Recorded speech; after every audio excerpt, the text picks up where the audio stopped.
Who owns it? I think it was one of the favorites. I don't see Babbert anywhere. Slow, man. Look at that. Slow. Because of the mud. Baffert had 3. Now fans, let's move to starting lineup for our visitors tonight. North Carolina FC. In goal, number 1, Alex Kambakis. Number 2, Number 3, Sam. I was about my perch to watch the Breeders' Cup back in the day. It was right along the back row.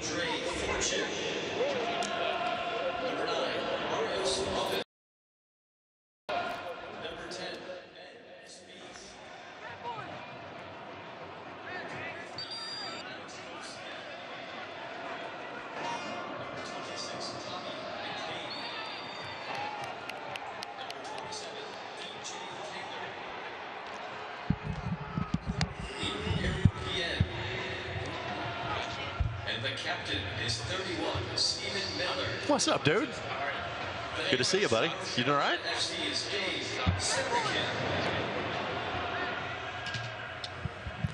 What's the gear you're wearing?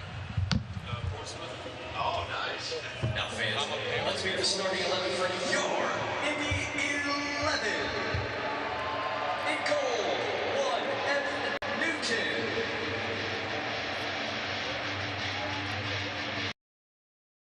Number 3, Macaulay King.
second time in 4 days, the Indy 11 are back at home at Lucas Oil Stadium, and for that same number of times in said time period, a longtime rival makes the trip to Indianapolis. It is North Carolina FC that faces the Indy 11 this evening. Greg Rakestraw, Brad Hodder with you on Wish TV and ESPN+. Through circumstances that weren't his fault, Tyler Pasher only played about 20 minutes on Wednesday night. He'll have a lot of energy in the tank against this North Carolina FC squad. Against him tonight, a familiar foe, a teammate from a season ago in Ben Spees. He spent each of the last 2 seasons with the Indy 11. He's on loan from Indy to North Carolina this season, and the last time these 2 teams played, he scored one of 3 Indy 11 goals in a 3-2 victory. North Carolina FC, Indy 11, starting lineups. And the kickoff come your way next as you're watching Indy 11 soccer here on Wish TV.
Indy by your Central Indiana Honda dealers, proud to be the official automotive sponsor of the Indy 11. And by Community Health, exceptional care simply delivered. Community Health Network. Back inside Lucas Oil Stadium, more than 10,000 expect this evening for Indy 11 and North Carolina FC, the second match in a 5-game homestand that spans the entire month of May and into June here at Lucas Oil Stadium. Once again, Greg Rakestraw, Brad Hodder with you here on Wish TV and ESPN+. And let's look back at that match 3 days ago, Brad, because all expectations were thrown out the window when Patty Barrett was thrown out of the game. Successive yellow cards in the first 19 minutes. Because the conversation with the official got a little bit over the top. Starting lineups now coming up for the Indy 11 for tonight's match. You won't see Patty Barrett as part of that starting 11 for Indy because of the red card suspension that goes into tonight's matchup. So Carl Ouimet will get the starting nod for him. Third time he has started this season. Another couple of changes for the Indy 11 in their lineup. We saw Nico Mattern late. He is in for Kenny Walker. Remember, Kenny with the full 90 on Wednesday. He's been dealing with an abdominal injury that cost him most of the month of April. And also after getting a night off, Macaulay King back in the 11 for Martin Rennie. Yes, you got a couple guys with fresh legs, and then you take a look at also Pasher. He's going to be on fresh legs, and didn't have a full 90. So you've got some guys that are a bit more rested than the full 90-minute game. Marios Lomas, 6 goals this year. He had 5 goals in just 23 games a season ago. He scored a goal in 4 consecutive games. Part of the reason why he is more of a scorer this year is there's more of an opportunity off last year's team. Daniel Rios now plays for National Nashville SC. He had 20 goals a season ago. And there you see Marios from the Netherlands. And what's going through a player's mind? You got a streak going like that. Goals in 4 consecutive games. Not just 4 consecutive games, but you've almost got a goal a game average. But the confidence that you get when you surpass last year's numbers through 23 games gives you this unbelievable, high when you're out on the field that you can score from any place against anybody. That 6-goal number, that is good for second in the Eastern Conference of the USL, 5th overall in the league. He is only trailing Tom Barlow of New York Red Bulls 2. 8 goals for Barlow on the season. Both these teams are trailing Red Bulls 2 in terms of the standings, but they're not that far behind. These two teams both in a playoff picture in the very early stages of this season. We appreciate you being with us this evening here on Wish TV and ESPN+. The man wearing the captain's armband tonight for the Indy 11, Neville Hackshaw, sends that ball launching forward towards Dane Kelly. Kelly up for the Player of the Month in the USL Championship Division. Had 4 goals in 3 games in April. Mistake on the restart by Mattern. This is Miller for North Carolina. Did not get the curl on that one he was hoping for it. Problem averted for the Indy 11. Yeah, I'll tell you, unfortunate turnover, but a great job by the 11 to get back and make it a difficult opportunity.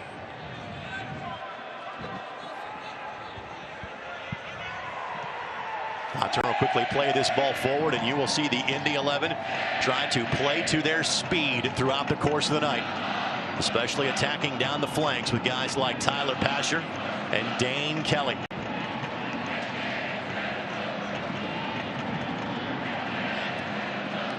We referenced in the open of the broadcast, Pasher saw the field for just 20 minutes.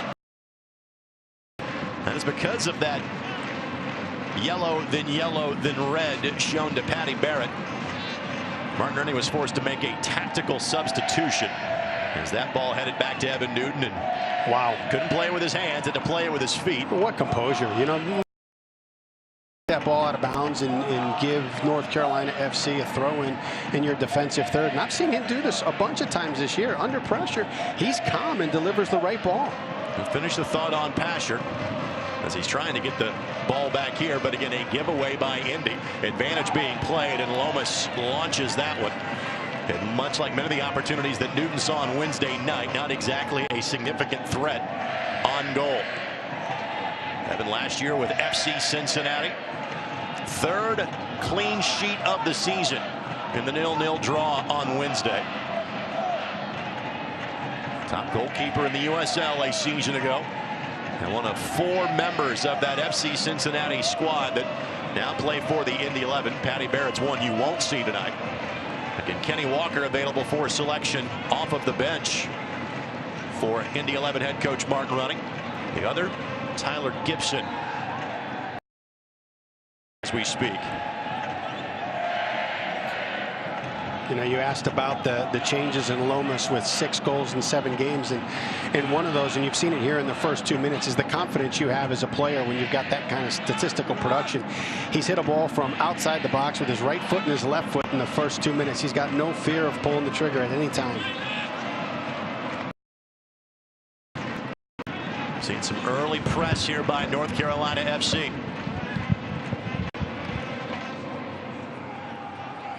Time now for the injury report, brought to us by Community Health Sports Medicine, official sports medicine provider to the Indy 11. And 2 players on that injury report, Ilya Illich, as well as Eugene Starikov, both out of the 18 for tonight's contest. Illich appeared in the 18 on Wednesday, but we knew it would be highly unlikely he would see the field on Wednesday evening. Illich in the 18 tonight as well, but again, do not expect him to play, and Hackshaw has to shield away an oncoming North Carolina player to give Evan Newton another goal kick, but so far the pitch being tilted in favor of the visitors from North Carolina.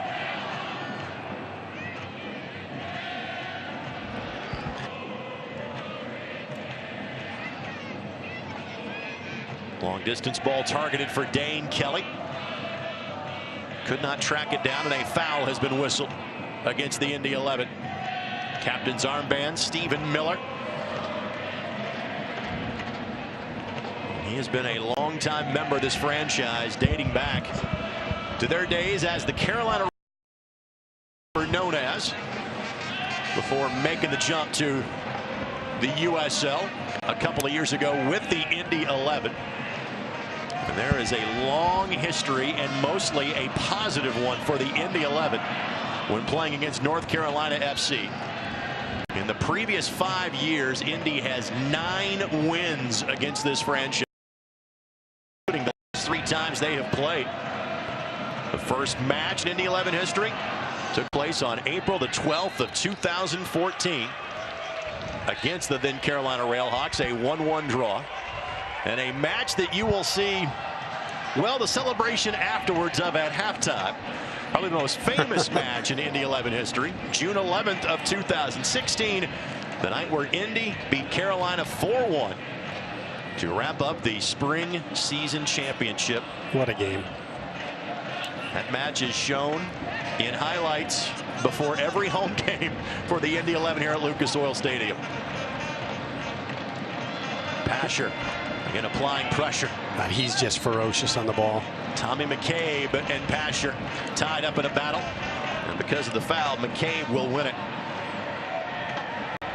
So you see McCabe. You talk about that North Carolina game being in all the highlights, and one of the reasons was not just because it was the spring championship, but the way that it unfolded. You not only had to win, but you had to win by 3 goals. Offside flag goes up for Lomas. Gives us a chance to talk about our keys this match, presented by your Central Indiana Honda dealers, the official automotive sponsor of the Indy 11.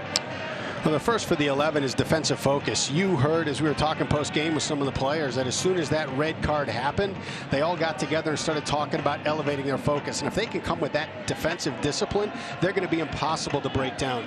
The next is to shift the screen. McCabe and Fortune sit as a front screen in front of the back 4 for North Carolina, and that's going to congest the space for Ina Voltsen and Kelly. The 11 will do well to get the ball wide, draw that screen out, and then open up some channels for Kelly and Ina Voltsen. For North Carolina FC, control the tempo. You take a look at they didn't have to play midweek. The 11 did, and they played a man down. There's a lot of minutes on their leg. If North Carolina can control the tempo, it's going to play well for them and define Perez's space. If you look at moments, and they've tried to hit it a couple times already, where the back line is high for Indy 11. They have got Perez on the outside wing, and that kid can fly.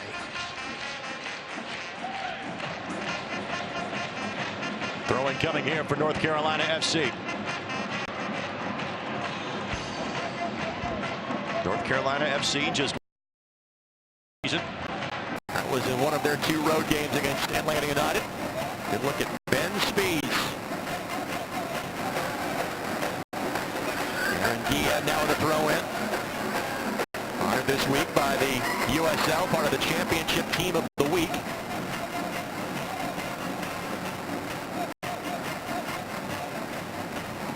Each of the last 2 games for North Carolina FC, they have won by 3 goals, including 4-1 last week against Hartford Athletic, who finally gets to play their first home game tonight after they were on the road for 8 consecutive matches, and they have lost all 8 of them, including one here 5 weeks ago. High boot whistled against Macaulay King.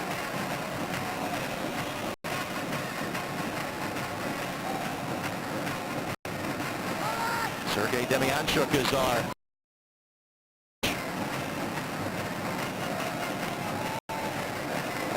Spees has played against the Indy 11 before. He spent 2016 with Minnesota United before they made the jump to Major League Soccer. This is not an altogether new experience for him. Cronali got there first for Indy. And Iose. Oh, what a turn. Tremendous play. Now Kelly. And here goes Pasher. Off to the races. Pasher not a guy that's likely to be caught.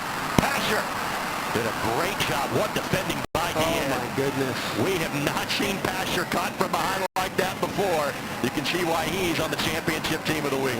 And I'm not sure why he slowed up, if he was looking to set up the goalkeeper, or if he was waiting and thought that Dane Kelly might have been offsides, as he looked like he might have wanted to play him through. That's exactly the scenario you had set up if you're the Indy 11. Oh, you're heartbroken right now. You know, for 30 yards, that looked like it was going to be a... Asher did score against North Carolina FC a year ago.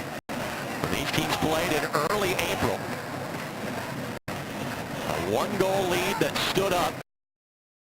Was saved in the 91st minute by Owain Fawn Williams. 5 road wins a season ago for the Indy 11. Up until early in the season, it was the only goal that Pashard had for the Indy 11 in limited minutes because of injury a season ago. Great step by Hackshaw. Hackshaw, a pair of goals this season. Jose, the chief creator for the Indy 11.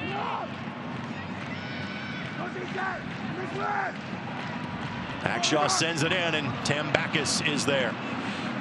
His first touch of the game, his second season in goal for North Carolina FC. He's played every minute of every match so far. A couple of clean sheets. Only once has North Carolina FC allowed more than a goal in a game this year. That was their lone loss against Atlanta United 2. On the season, Tambakis enters with 18 saves.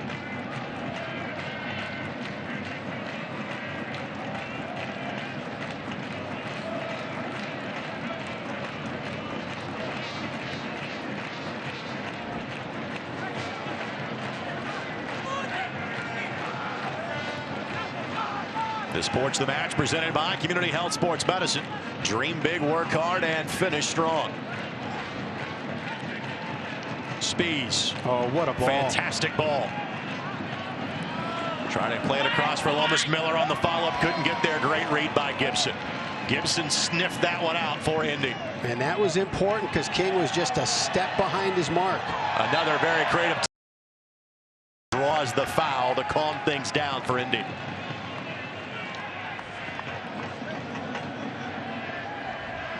Tremendous play here by the former Indy 11 man.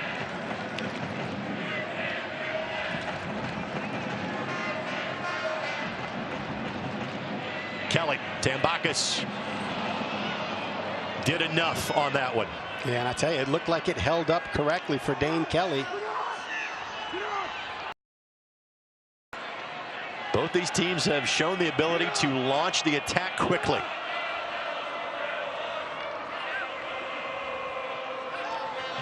These teams played last year. The Indy 11 got out to an early 2-goal lead, at least here in Indianapolis in August, which then North Carolina would equalize in the second half before Juan Guerra got the game winner for the Indy 11 that night.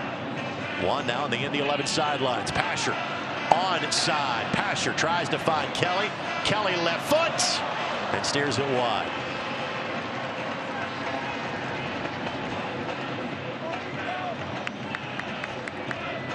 There's Indy 11 head coach Martin Running in his second season. I know he was very proud of his team's effort on Wednesday night, as well he should be. I'd say anybody that witnessed it, if you're here in the building, if you're watching on television, anybody that witnessed it had to be proud. It was just an absolutely heroic effort. Evan Newton in the effort had to record 1 save on Wednesday night. And that's what, you know, when you look at that, if you can defend that way with 10 guys, just by clicking in and understanding your rotation, the elevated communication between Newton and the back line, if you bring that same mindset when you're 11 on 11, you're going to be impossible to break down.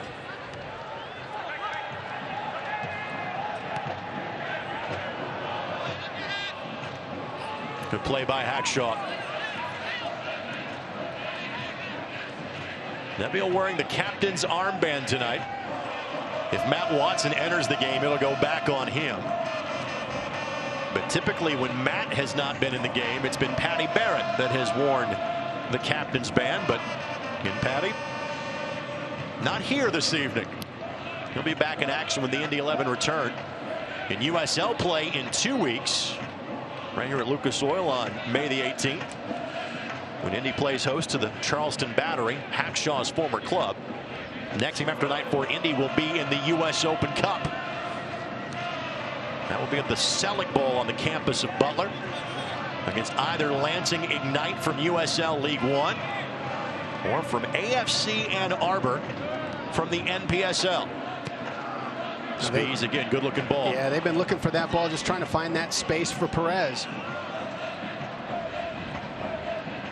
And one of the tough things with the three-back system, as the ball comes out to this side, like you've got when they played it out to Ben Spees, you've got Hackshaw that's tucking in and staying connected to the center back, and that leaves that pocket of space open for Perez on the outside. So you're going to need a little bit more from Iose in covering Perez as Hackshaw gets pulled into the middle.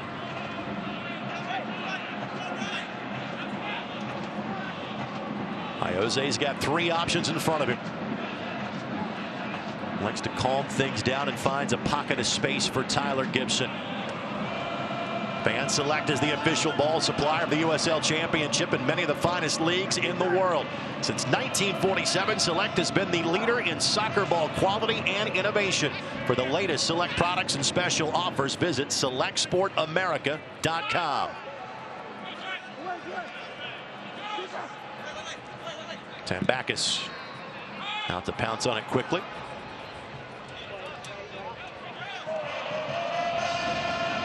A very familiar name and face on the sidelines for North Carolina FC, Dave Sarakin. As in, yes, the coach of the U.S. men's national team for most of 2018 and a longtime assistant in that program under Bruce Arena. And as my partner was telling me, a player that scored a goal on him in a match. You might explain that story. Hey, he was telling you that in private, by the way. Yeah, we were playing in an exhibition game. There was a retirement get-together from old Chicago pros to recognize oh, here we go. Pasher finds some space, plays it across. A bit too strong for Dane Kelly. Ina Voltson will track it down. And the counter has been the best look for the Indy 11 so far. Now we have a player. Miller comes up a bit hobbling for North Carolina FC. We're playing on.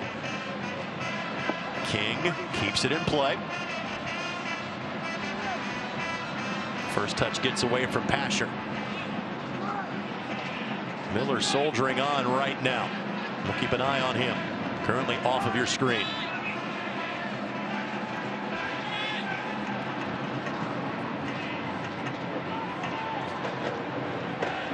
I tell you, it's clever what they're doing with Spees. They're moving him out of the middle at times to get the ball and to try and open up the spaces for their wing mids to get in.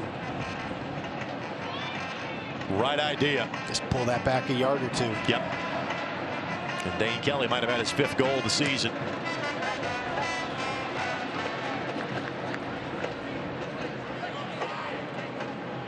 Fans, you can show your Indy 11 pride and get your exclusive Indiana Members Credit Union Indy 11 debit card at any Indiana Members Credit Union branch or online at imcu.com today.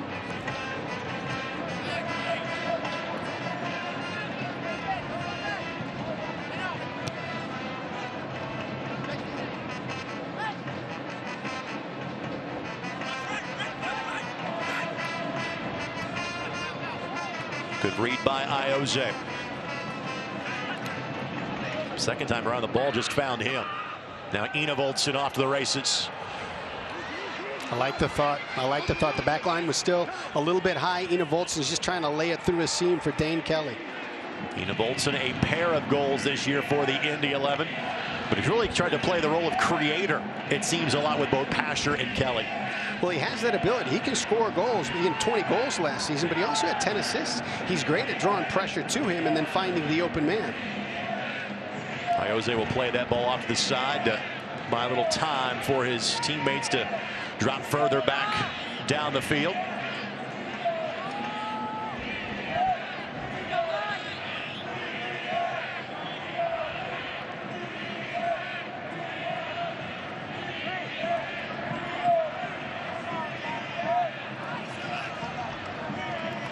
And Ina Voltson, great hustle. Could have easily let that ball go across the sideline, but instead earns a throw in for his team.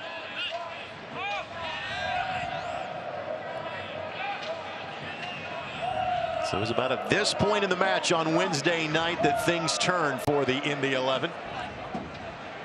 The 20th minute on, they played a man down.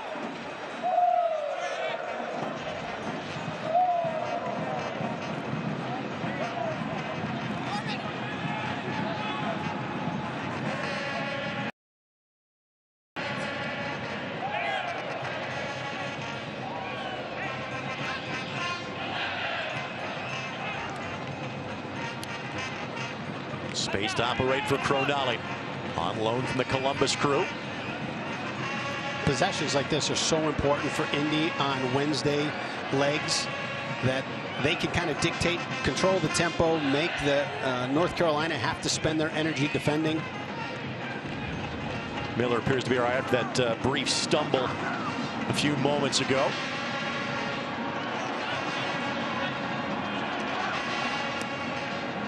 Kelly pressuring Sam Brotherton, one of the new faces on this North Carolina FC roster.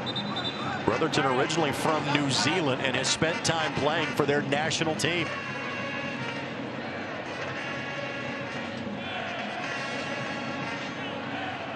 Brotherton played his college soccer at the University of Wisconsin, and also spent time in the Sunderland system as well.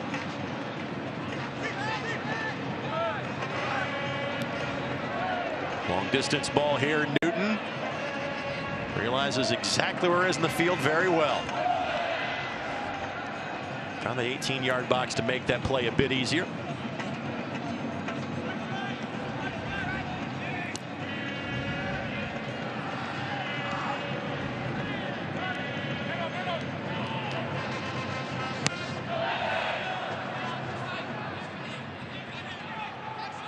And Cronali had that one covered. I thought Cronali was at his best, though we've seen him in his brief time here on Wednesday night. It was fantastic, because I tell you, where Tampa Bay started to find success in the second half was bringing that ball to the top corner of the box on both sides and then serving it in between the 6 and the 12. And he did a fantastic job of not only winning and controlling play there, but also recognizing when to have one of his teammates step in and help.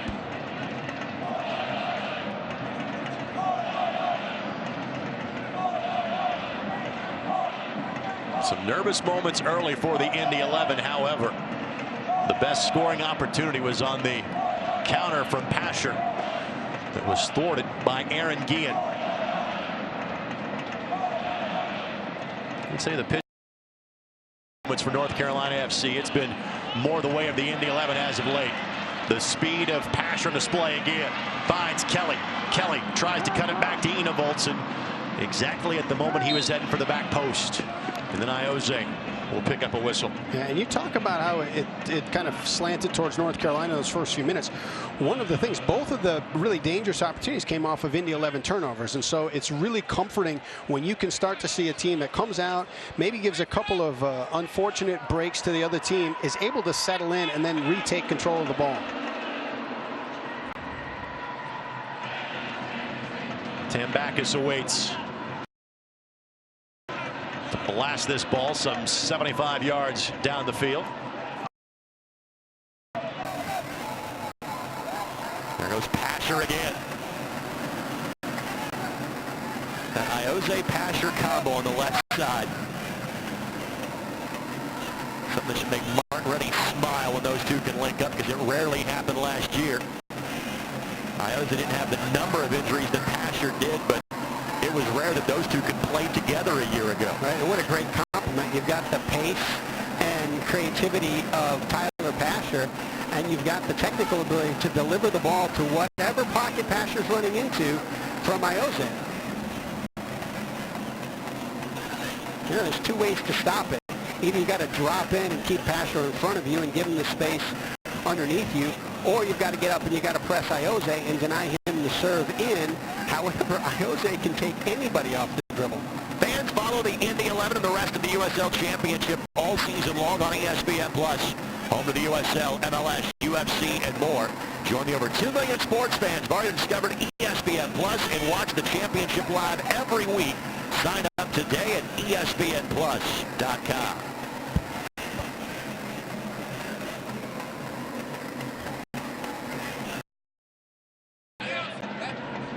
The Indy 11 faithful still waiting to see their team score a home goal this year. Now let me explain that to you. This is the third home match, 0-0 on Wednesday. And in the season opener, at least at home against Hartford Athletic, the only score was an own goal from Hartford. This Indy 11 team has scored 11 times away from Lucas Oil Stadium, with the home team yet to pick up their first goal without the assistance of their opponents here at Lucas Oil this year. Good vision. Lomas was just waiting for that back pass. Pressure by Lomas. Goal kick coming for Evan Newton. One face and name we won't be seeing tonight for North Carolina FC. Austin DeLuz. Again, one of the many longtime members of this North Carolina franchise. He is out with an ankle injury. He has been a stalwart for them for a long time. It's one of the great things about this North Carolina and keep their own. So many of these guys grew up in their academy system and then first team, and you take a look at Austin DeLuz. What's he been there? 8 years? 8 years. And through that time, and that's one of the great things about getting a good guy in a good organization, is how involved he's gotten into the community over the 8 years. Pasher with Ioze making the overlapping run. Rare time a ball got away from Ioze, and again he'll pick up the foul. The offended party was DJ Taylor for North Carolina FC. That was a rare time a touch got away from.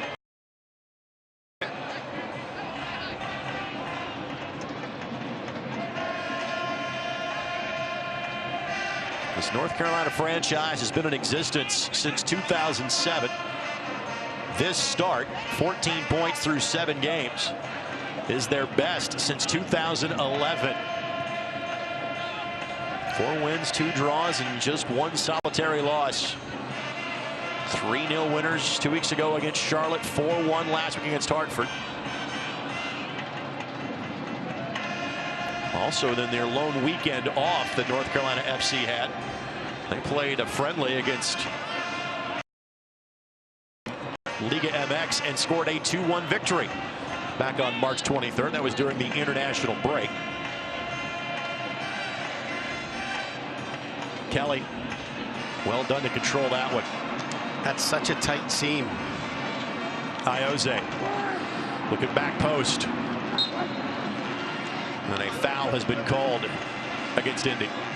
And that's where that front screen of McCabe and Fortune make it so difficult to try and attack through the center. It's just a block of players. It gives you no space and very little, very small channels to try and weave that ball through. So, you know, getting it out to Macaulay King or Ioze and seeing if you can shift that screen out to the side and then look to come into the middle is going to be more effective. Fans, you can join us every Saturday morning for Soccer Saturday on 107.5 FM and 1070 The Fan. Again, tonight is Brad Ring night, honoring the all-time leader in match appearances for the Indy 11. Ben Spees was a part of the show as well. He even had a special message from Indy 11 owner Ursal Ozdemir. Of course, you can go back and listen to that show anytime that you like as Spees gives it a go. We've seen him do that with positive results here in the past. To listen to today's Soccer Saturday or any other from past library, go to 1070thefan.com.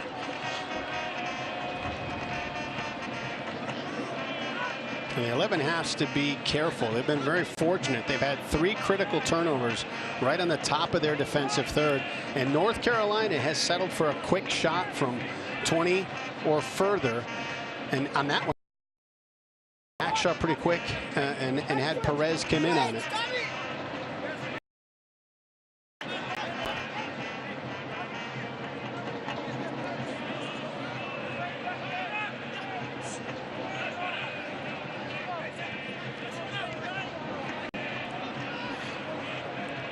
Ioze saw King making a run. And Guillen takes no chances. Corner coming. And that means that Ioze will likely make his way all the way across the field to take the corner, which gives guys like Hakshawn Cronali time to get into the attack for Indy. King, the right back, or really right wing tonight for the Indy 11.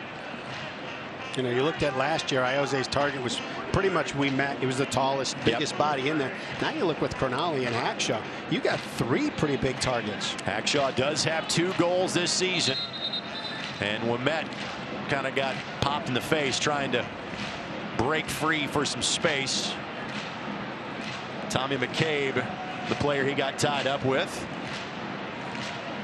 And that's the reason for said conversation. Yes, Carl Ouimet had 3 goals last year, all of them on service from Iose. All corners, or were any? It was all corners too. Iose headed down, but right to Tambakis, and that was from Cronali.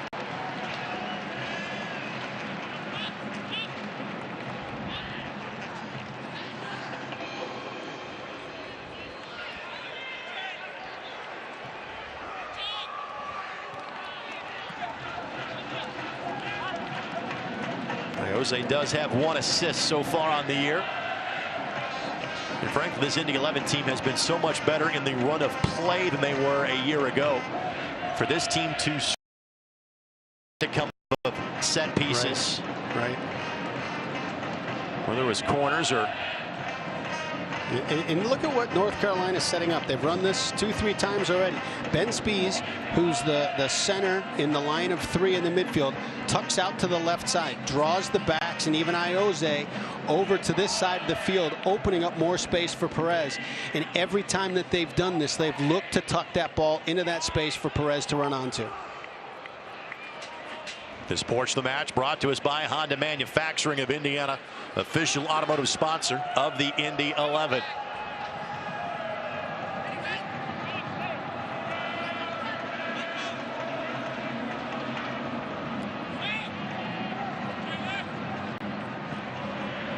King with all kind of real estate to work with.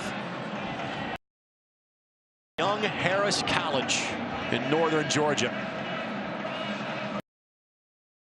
It's been a gold mine for Louisville City over the last couple of years. Indy 11 starting to mine in that territory as well.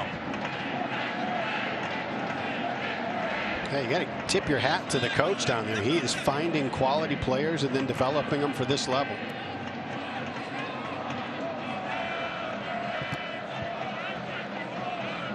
Ilya Illich, again, we've not seen much of him this year because of injuries. Double-digit goals for Lou City last year. He too is an alumnus of that program.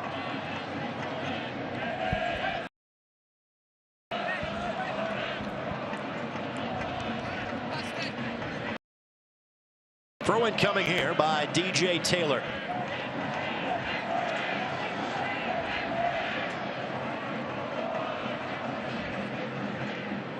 Taylor, one of 4 players that has appeared in every minute of every match so far this season.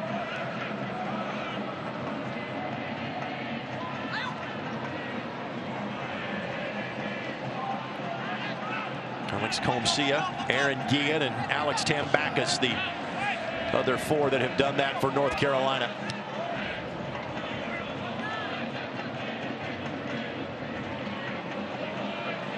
Miller. Good looking ball here. Opportunity on the cross, back post. But the left foot not on target. But that's the best buildup of the match to this point for North Carolina. What a ball. What a ball.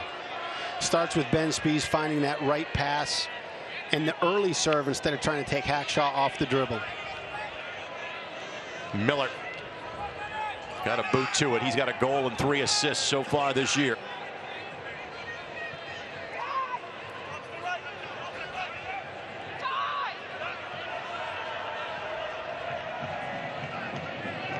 And Ouimet will bring the ball forward.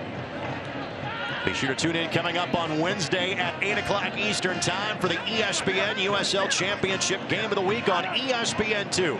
As the Tampa Bay Rowdies that we saw here on Wednesday night play another midweek match as they take on Nashville SC in a pair of certain playoff contenders. It's the week's best match on Game of the Week, Wednesday, May 8th, 8 o'clock Eastern time on ESPN2.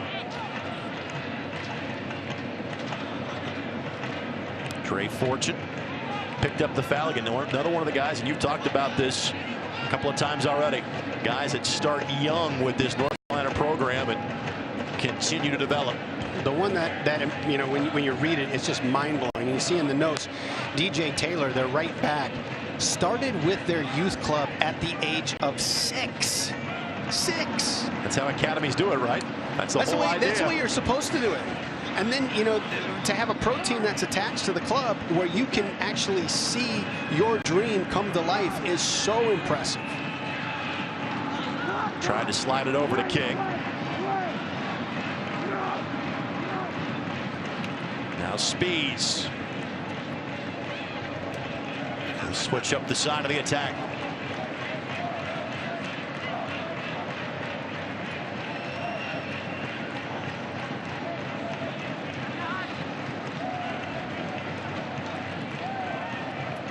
Guillen plays it in, and Newton will watch it go harmlessly around and over the crossbar. So fans that have been here 2 nights out of the last 4 have seen nothing but scoreless soccer so far. Kelly trying to fix that for Indy. Played it across for Ina Voltson. That pass was errant, but King will give it a go, and that was deflected. Another corner coming. Well, I tell you, when that ball was coming across the top of the box, you could see Macaulay King saying, hey, I scored on this. Very similar to his goal scored against the Charlotte Independents back in week number 2.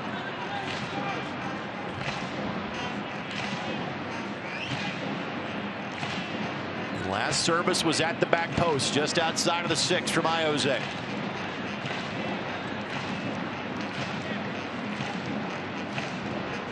Four goals, but many more assists a year ago for Iose.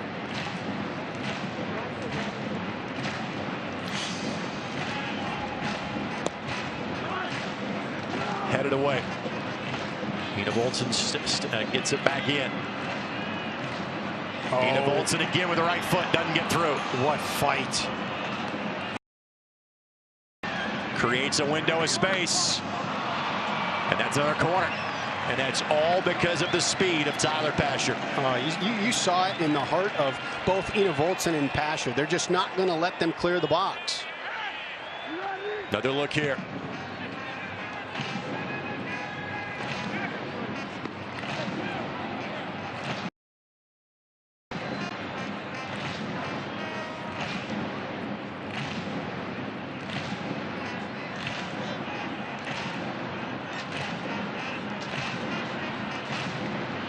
Iose. Ouimet. Tambakis didn't get all he wanted to on it. Ouimet again. And now the Indy 11 will reorganize just a bit. But Hackshaw would like to have that one over again.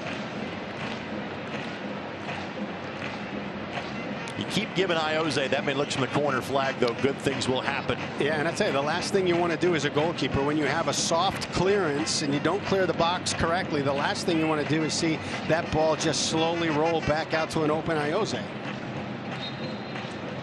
Foul whistle against Macaulay King.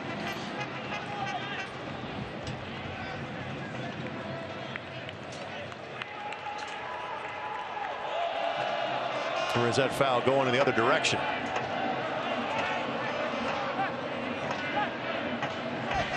It is. So Miller gets whistled for the violation. Well, how about the engine of he ran and ran and ran. I'm surprised to see, you know, such energy in his step tonight. He's a young man that lost a good chunk of his season a year ago to an early season training injury with FC Cincinnati. So he is valuing every minute he is on the field this year, and he has played every minute for Indy this year. My turn. Good read. Keeps the attack alive. Pasher. Ina Voltson. Love it. He's not afraid to hit it from anywhere. Pair of goals for Ina Voltson so far this season. Had 20 last year in Orange County. in his first year in the States. This portion of the match presented by the Indiana Economic Development Corporation.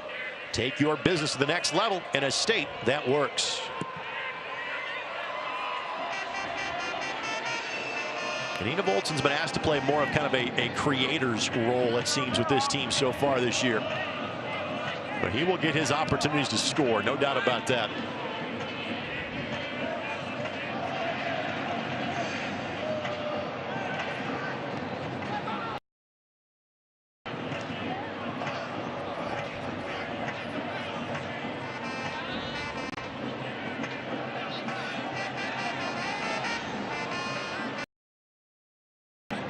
This is Comcia. Did not mention his name all that much tonight.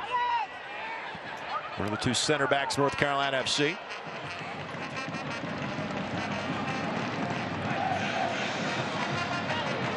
Good pressure by Indy Volson.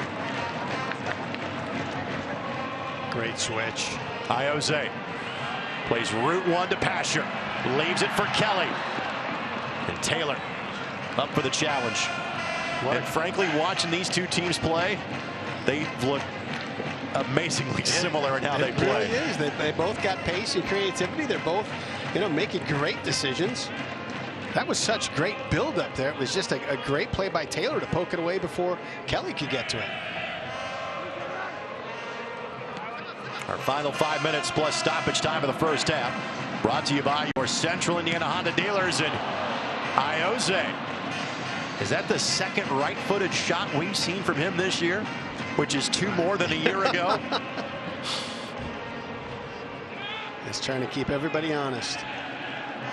Had 4 goals last year. 3 of them were spot kicks.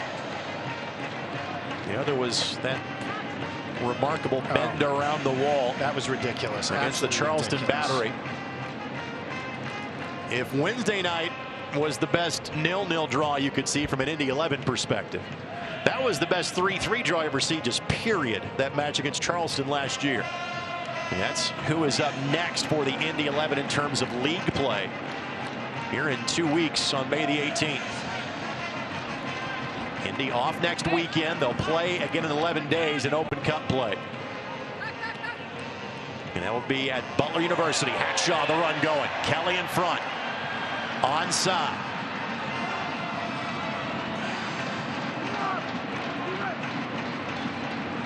Now we'll play it back to Amet to organize.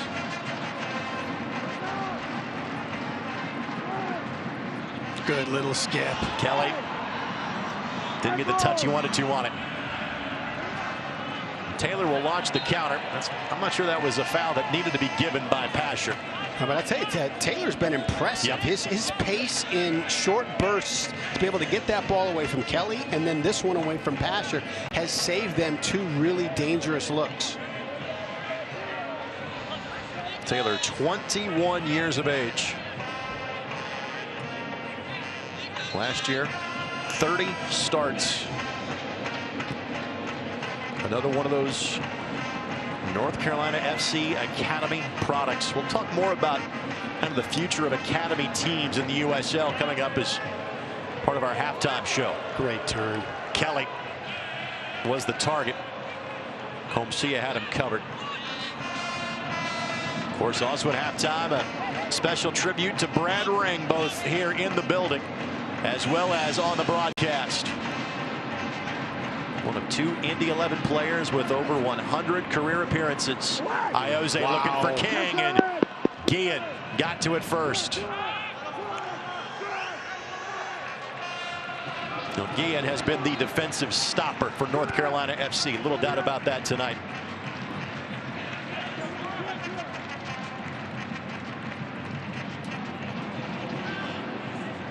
King taking some time here. There will not be much in the way of added time at the end of this first half.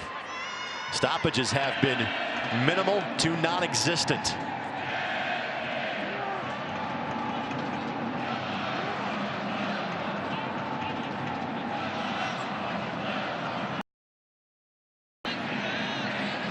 Kelly the flick for Pasher. Just so creative.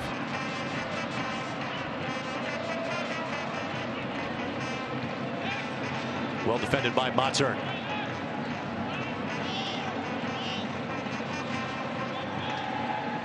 Mattern getting his 5th start in 7 games. Appeared at the very tail end of Wednesday night's match. Love that ball. Now Kelly slides it across, but again, that last pass in the attacking Indy 11 tonight. Here's Manny Perez.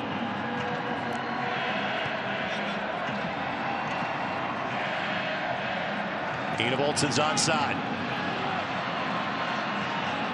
Left foot. Tambakis. It's the first time he's truly been called upon tonight. Enevoldsen looking for his 3rd goal of the season, and that's it. There will be 0 added time at the end of half number 1. It's been entertaining. It's been back and forth, and much as these scores would indicate, Brad, it's been absolutely dead even in the first 45. And it's an exciting game to watch. We've watched, what, 3 45-minute 0-0 halves, and they've been some of the most exciting that I've seen. I would say that Wednesday was exciting from the home perspective. This has been exciting going both directions. Absolutely. Both sides creating chances. Neither side yet to cash in. Indy 11, North Carolina FC. The Indy 11 looking for their 10th ever win against this franchise. It's not coming easy so far. Scoreless at Lucas Oil Stadium.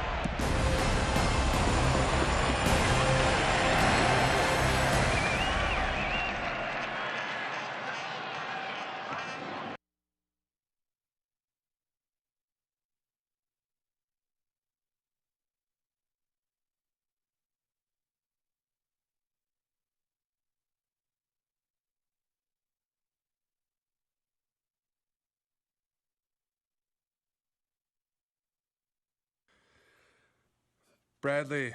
Brad the Legend Ring. Hey, Brad. Hey, Brad. Hey, Brad. Hey, Brad. Brad, congratulations, partner. So proud of you. You were one of our all-time greats, a dominant midfielder.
Back at Lucas Oil Stadium, scoreless at halftime between Indy 11 and North Carolina FC.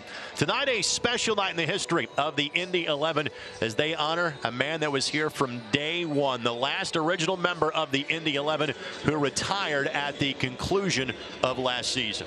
Brad, 111 career appearances in an Indy 11 uniform, but a legacy that will last forever. A special ceremony is going to take place at halftime. We're going to show you part of the video tribute for that ceremony. So many of Brad's teammates over the years wanted to wish him a fond farewell and thank him for the role he's played in their lives. Bradley. Brad the Legend Ring. Hey, Brad. Hey, Brad. Hi, Brad. Hey, Brad. Hey, Brad. Hey, Brad. Brad, congratulations, partner. So proud of you. You were one of our all-time greats, a dominant midfielder for IU, and to go on and have a long and illustrious professional career. you'll always be a huge part of soccer in Indiana, whether it's IU or Indy 11. Man, congrats on an incredible career. It was an honor to play for you for those 3. An honor and a pleasure to share the field with you, man. I miss you as a locker neighbor, locker partner at the old Buckshaw. It was an honor playing with you and learning from you during my rookie season. If I had 3 words to describe Brad Ring, it would be tenacious, jackhammer, and friend. Thank you for being a friend. It was an honor and a privilege to be your teammate, both in San Jose. You are a true role model and a true friend. I can't imagine playing alongside or learning more from anybody else. I just want to send in my heartfelt thanks for everything you've done for me, Brad. You're a warrior, you're a leader, you're a champion, man. I want to thank you for all you did for Indy 11, growing the sport and making it so popular, both on the field and in the community. Leave a lasting impact on the entire Indianapolis community. You arrived in Indy a leader and left a legend. I know that the legend of Indianapolis will live on. Congratulations, Brad.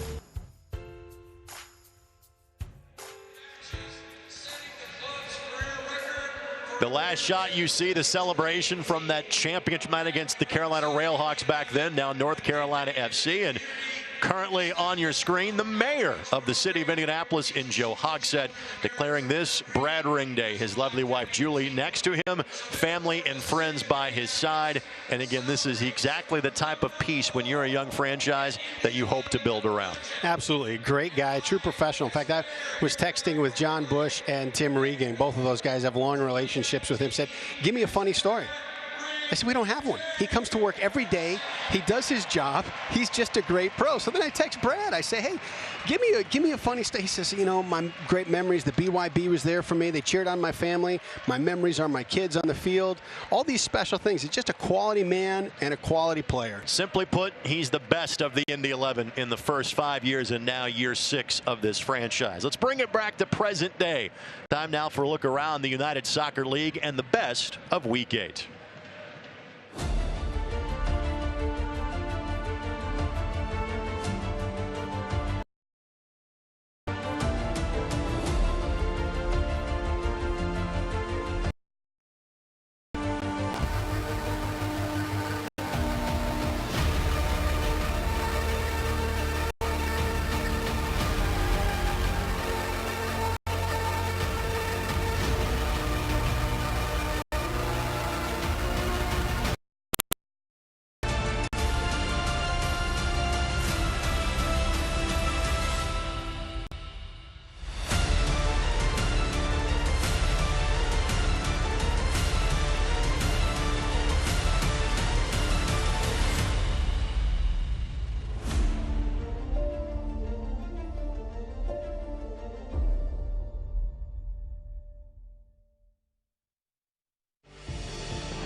Now Morton's coming up, it's headed and in.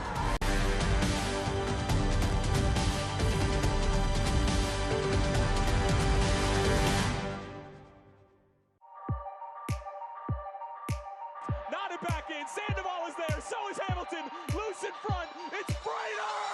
What a hit! New Mexico equalized in the dying moments, it's a hat-trick for Frater! Unbelievable at the lab! Juan Pablo Capa with a direct free kick, chips it, a goal! The equalizer for the captain! Lomas in, Lomas! And how about North Carolina FC? Lomas with his 6th goal of the season. Back to the goal scorer, Barnby will try again!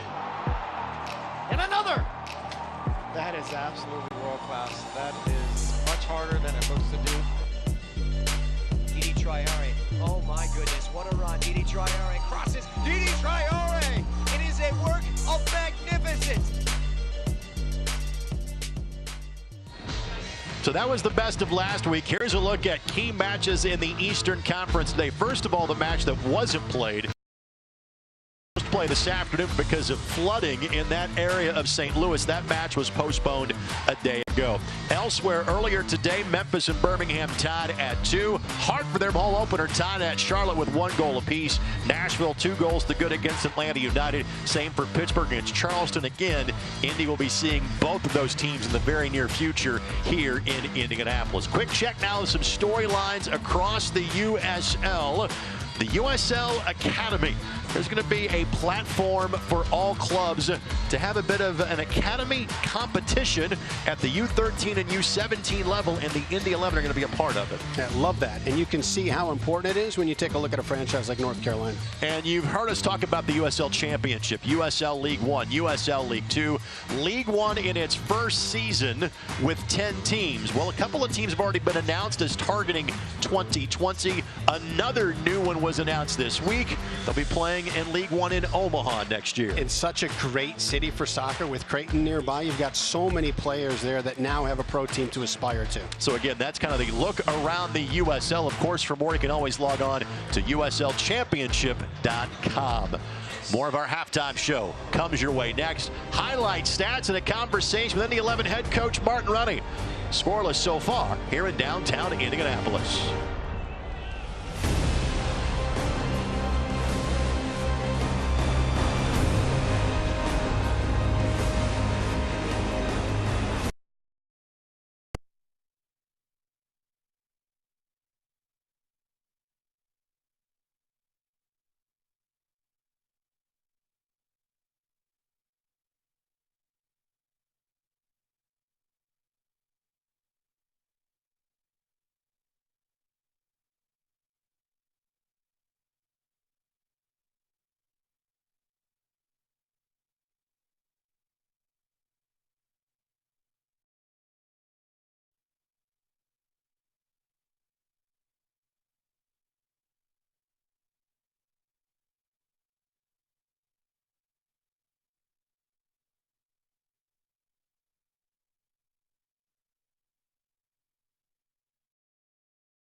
Back inside Lucas Oil Stadium. Second half is not that far away as you're watching Indy 11 soccer here on Wish TV and ESPN+. Coaching staff starting to make their way back out onto the pitch for half number 2. You're now back in the broadcast booth alongside Brad Hodder, Greg Rakestraw with you. Overall, your thoughts on the opening 45? Exciting. I tell you, I think that there have been a lot of dynamic play in the attacking third for the 11, a lot of good chances. I think the chances for North Carolina are something that Indy controls if they can just keep the ball. And again, what struck me about this first half, Brad, obviously the score says it, but it was so level between these two teams. And we're going to show you highlights, but let's talk about really one of the keys first, which was finding Perez for North Carolina. How did Indy do to combat that? They did great. You take a look at that first highlight. Hackshaw steps in, doesn't allow him the touch. On this one, it's really interesting. Hackshaw comes out, and Iose tucks underneath to give him cover. And on this one, they try to find the space behind Hackshaw and just overhit it a little bit, and Newton cleans it up. Indy 11, again, did have a good amount of chances in half number 1. You keep creating those in half number 2, Martin Rennie's going to be all smiles at the end of this game. Right. They've done a great job of attacking wide, sliding that ball back across the middle. They're just missing on that final pass. Iose, we know how lethal that service can be. Cronali got ahead to it there. You'll see more chances, especially that combination of Pasher and Iose from half number 1. And I love it. They're keeping mixing The ball from 20-25. You've got them attacking the line, sliding it across the middle. There's not one it can key on. And again, that was a right-footed shot from Iose. We're not used to seeing that. We're seeing that a little bit more over the course of early stages of this season. To the pitch we go. Time now to catch up with Indy 11 head coach Martin Rennie. Martin, your thoughts on your team's opening 45 minutes? Yeah, I think it was a good half. We were on the ball a lot. We seemed quite comfortable in what we were doing. We were just off on a couple of balls that went across the face of the goal. But we need to be a little bit more decisive in the final third and make sure we put our dominance on the scoreboard. Anything from a tactic change you expect to see from either side differently in half number 2? Yeah, I mean, I think for us it's just been a little bit more on the front foot, playing through the lines a little bit better. There's some good space. If we can find the number 10s on the turn, I think they can cause a lot of problems. Coach, thanks so much for the time. We'll talk to you after the match. Okay, thank you. Again, Indy 11 head coach Martin Rennie. By the way, our scoreboard at halftime brought to us by our friends at Crown Plaza, Indianapolis downtown. Let them assist you with your next meeting or event. Dane Kelly, the all-time leading goal scorer in the USL Championship, standing over the ball, getting ready for the start of half number 2. No changes from either side after our first half break.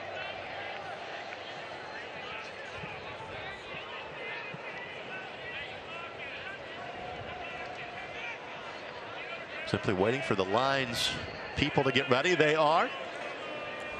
And second half activity about to begin. We're at the home of the Indy 11.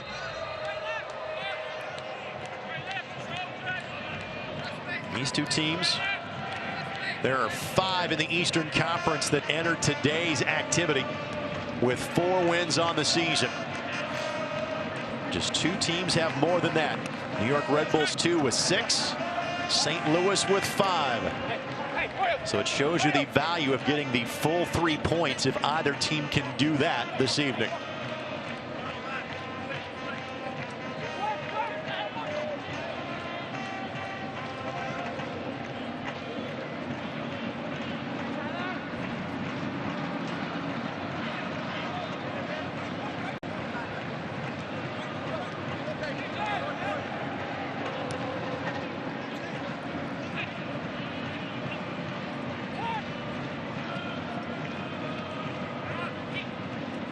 King applying pressure for Indy. And Wemett follows up. It's a good double. Good recovery, though, by North Carolina FC.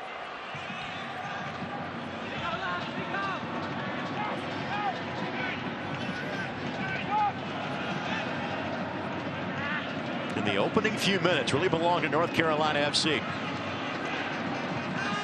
Things then leveled out from that point forward.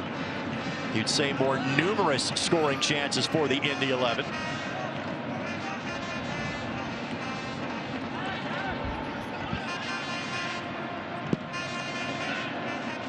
And Newton quickly knocks that ball to Tyler Pasher. And for Indy, this is their 3rd match in the last 7 days. All against teams at the top of the table in the USL's Eastern Conference. Red Bulls 2, Tampa Bay Rowdies. As well as this North Carolina squad. And that's the thing about this homestand. It is all against potential playoff opposition. Hey, that little sequence there to get out of pressure in the back shows the value of having a goalkeeper that's comfortable and confident with his feet. Ina Voltson finds Kelly. Kelly off to the races. Kelly sizes him up. And Kelly off the side netting. We've seen Kelly have some spectacular goals as of late. Couldn't dial it in that time. He's done well to beat a lot of goalkeepers recently, far post. And on this one, Tambakis gave him a small window near post on the ground, and he went for it. 4 goals in 3 games for Dane. From April the 15th through last Sunday, April the 28th. That streak of consecutive goals in games broken, of course, in the 0-0 draw on Wednesday. And that was the first time this year the Indy 11 have not scored a goal in a game. By the way, this portion of the match brought to us by the Denny Companies. Tearing down the past so you can build the future.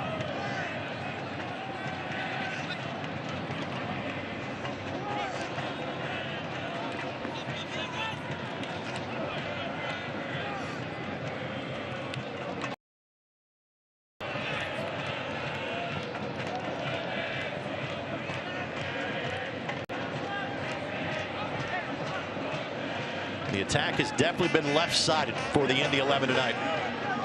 Playing through the skill sets of Iose and Pasher. And I'll tell you, that last Iose would have loved to seen how that play would have finished if Monturn could have hit the space in front of Iose instead of behind him. Monturn's had a very good night. But again, there's just been a few key passes that have been a bit behind players this evening. Indy Olsen and looking for Kelly. Comcia got there first. And Indy Olsen hits this not just over the goal, but over most of the Brickyard Battalion. Love the mentality, though. Love the mindset. Give me a look. Give me the ball. I'm going to pull the trigger.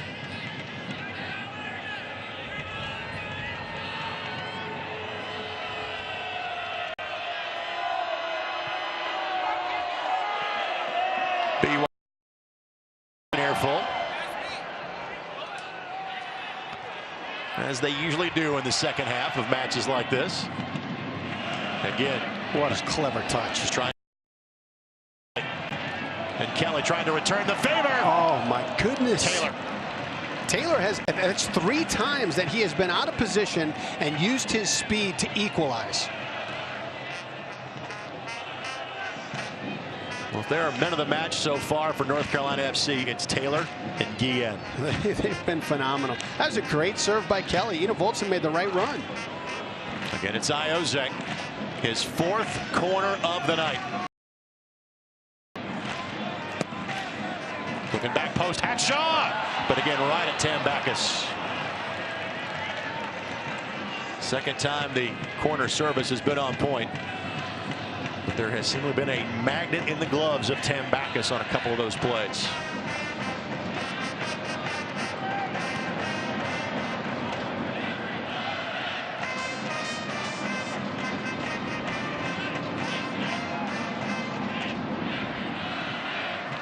And Newton watches that go by. Perez will settle.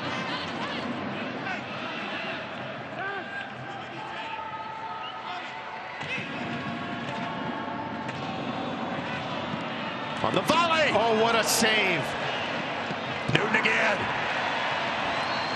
Newton has largely been a spectator tonight.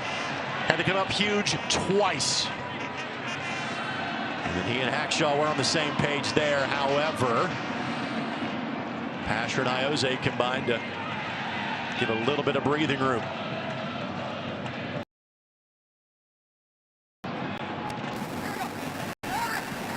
And that'll be a foul on Pasher.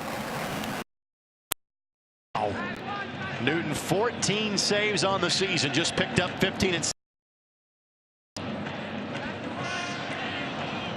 no clear window to watch that ball come through. What a save. It was from Dre Fortune. Trying to find the back post, and then the follow-up was by Miller.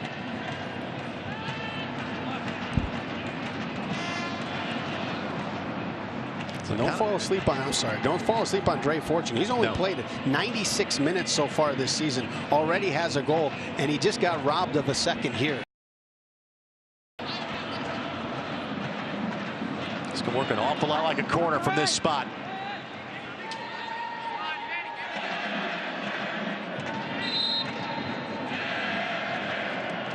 Spees plays it in. Hackshaw got there first. Kelly will give chase. And then a giveaway by North Carolina FC. The Sports the Match presented by Community Health Sports Medicine. Dream big, work hard, and finish strong. Frankly, we have not had to see Evan Newton do a lot of that this year.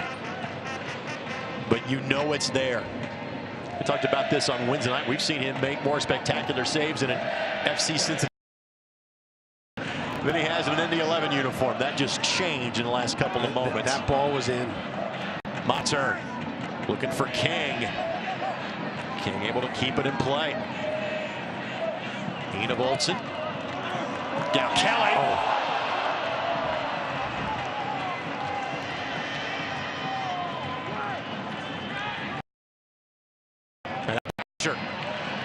Forces the mistake. Plays it across. And that will be a corner kick. I love the way he turns the corner. I mean, he doesn't need any separation. He's shoulder to shoulder with the guy, and he gets in behind him. It sounds like we kind of quasi knew what we were doing. We featured him in the pregame show. Again, saying that because he did not play that much on Wednesday, that he kind of be the featured piece tonight, and he absolutely has been. He brings such a spark to the lineup. Native of Canada, just turned 25 last weekend. He's a young veteran. He's 25. He's got, what, 150 games or something in this league? Back post. Hackshaw steers it back in, but quickly booted away.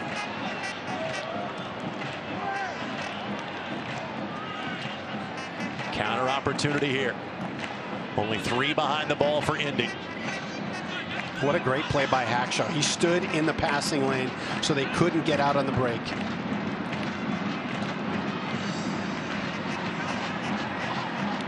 Perez, the target. Ioze, the first man there for Indy.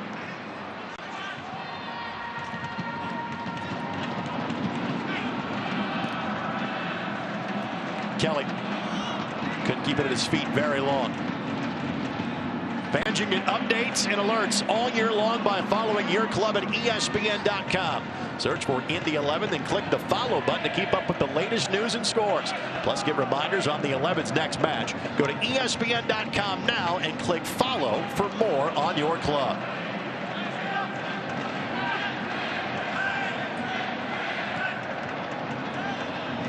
Speeds. Mentioned 3 behind the ball. Now that number is 8 for Indy. Good read by Hackshaw. And King there to track it down. Doesn't play like a rookie, does he? No. I mean, that was one right there. I'm starting to think, okay, that's one too many touches, but he steps on it, pulls it back, and finds Ina Voltson in the middle. And again, the funnels to Pasher. Ina Voltson couldn't slide it past a pair of defenders. Second year in a row, it appears a rookie's going to make a major contribution for the Indy 11. Nico Montern was that player last year out of Indiana Wesleyan. This year it's Macaulay King from Young Harris College in Georgia. And again, even at this level, it is getting more and more difficult for first-year pros after being even playing at the highest levels of college soccer to come in here and make an immediate contribution. Give me an example of that for North Carolina FC. 2 young out in this area because our former Indiana Hoosiers have yet to get a minute for North Carolina FC this year, and Austin Pancho and Timmy Mel.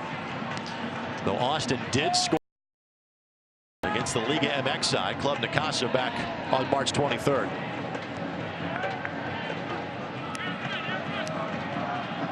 Of course, we've also seen former Hoosiers get plenty of run against the Indy 11 this year as well, with Andrew Gutman for Charlotte, on Sunday Reese Buckmaster for Red Bulls 2. Ioze looking back post. Dean Kelly couldn't get to it. It was Brotherton that just got in there in the nick of time.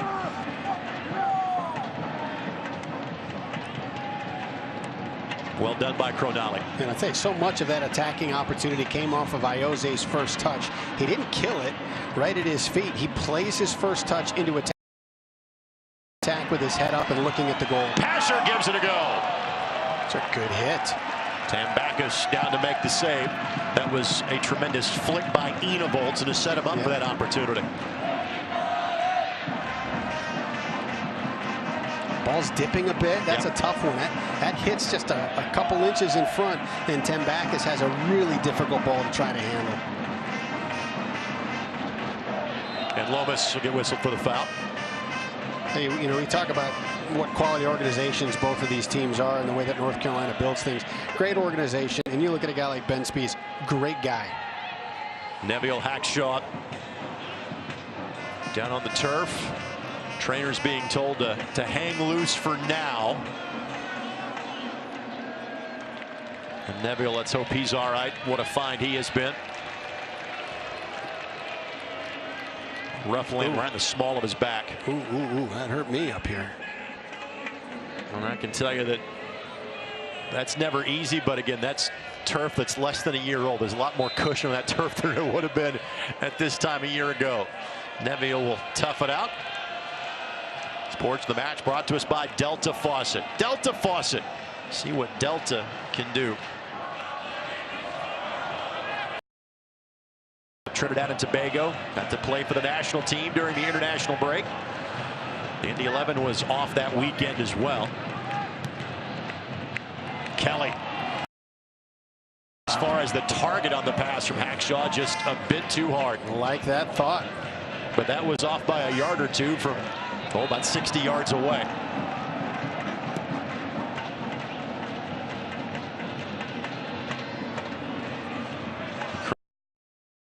Continuing his stellar play from earlier this week.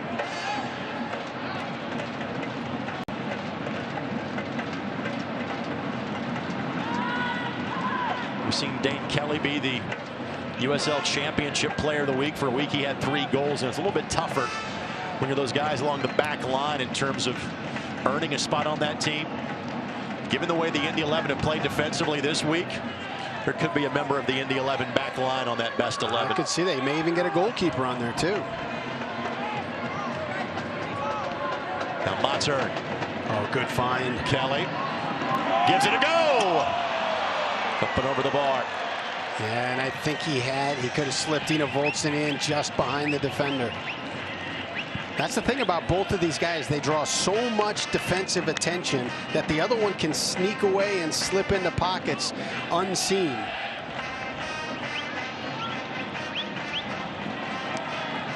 Kelly for that first goal here in Indianapolis. Had a wide open net he missed against Hartford. Hit both posts in that game as well. That set him up for a great run the next few weeks. Here goes Pasher yet again. Able basically to run through a foul, does Pasher. Slides it across, but couldn't get it through. And pounds the turf in frustration in the play.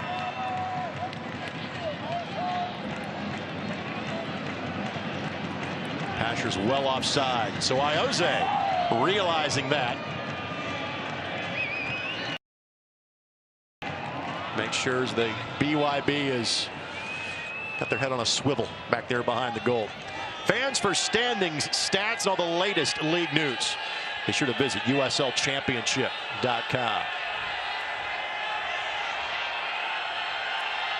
You see that great fan has the same Brad Ring legend scarf that Brad and I have been wearing on the broadcast tonight.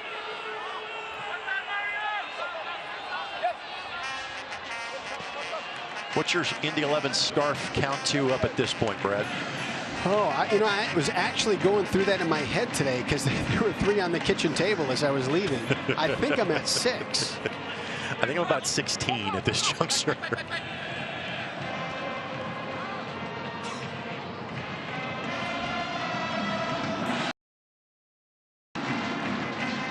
So this half following a very similar pattern to half number 1. First few chances kind of belong to North Carolina FC. Then momentum swung in favor of Indy. And no goals to show for it just yet. North Carolina has scored 3 or more 3 times this year, as have the Indy 11.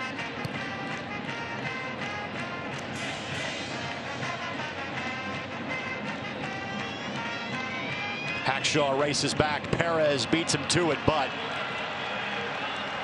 was kind of eyeballing where number 15 was setting up and lost control of the ball.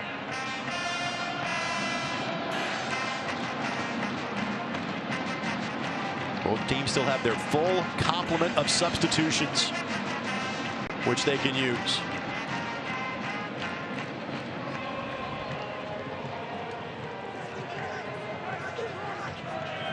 Ioze plays to the closest option. Ina Voltson makes a run towards the post. Didn't get all of it on it. Kelly! It will be a corner. 2 great looks there. And Guillen and Kelly. Looks like it's going to be a goal kick. I thought there was a signal of the corner flag. My apologies. It'll be a goal kick coming. Let's take a look.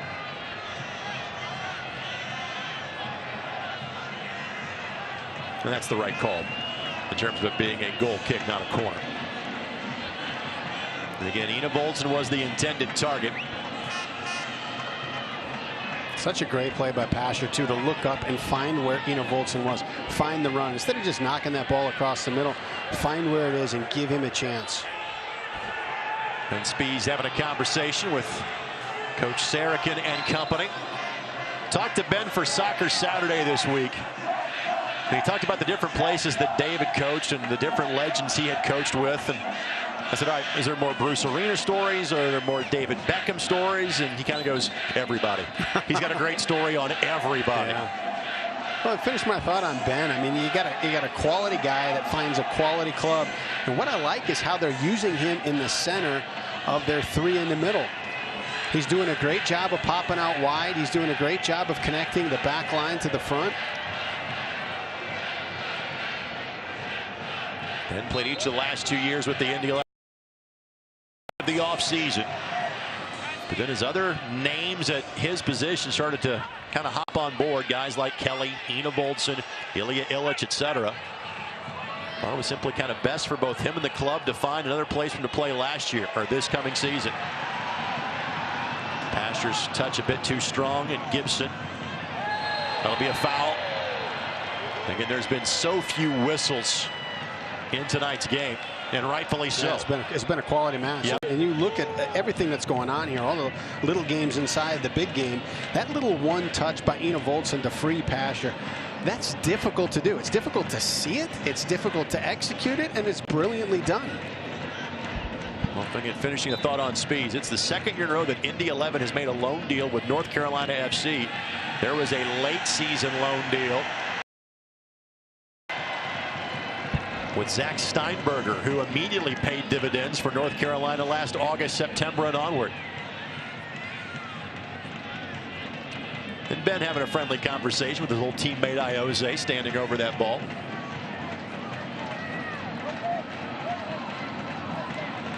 I tell you, I like him laying this into the back of the 6, and we met just making a sprint towards that back post.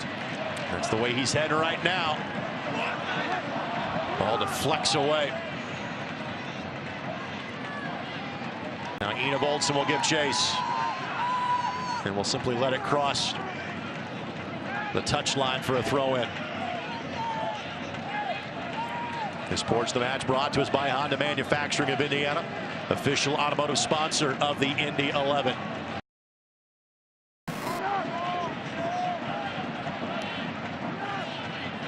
Trying to launch, and there's an opportunity. Hackshaw races back. It's 1v1. Now help from Gibson. The leave, the shot, and it was Spees trying to get one against his old club, and Newton was having none of it. Yeah, and it's hard to look away from that shot because you're in the center of the goal, but you got Manny Perez out on the right with nobody on him.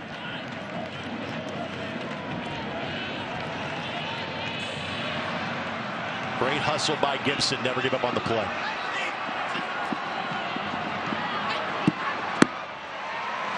Well, Newton's been a little more active here in half number 2 than he had been the last 3 halves here at Lucas Oil Stadium. Again, had to make one save, playing a man down for 70 minutes on Wednesday night. Substitution about to take place. Graham Smith will enter the match. And I think it's like Dre Fortune is the player that will exit.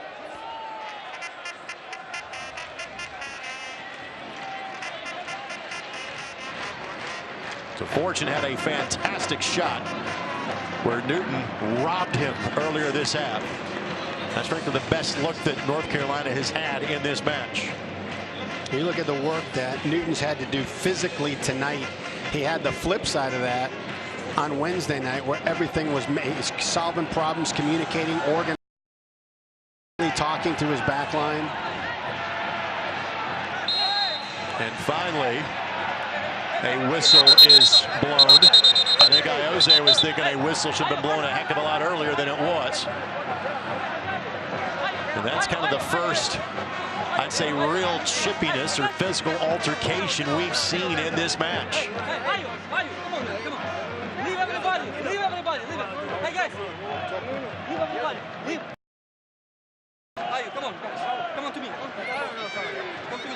Yes, I'm trying to save you in the field. But I don't need you. Your coaches need, right?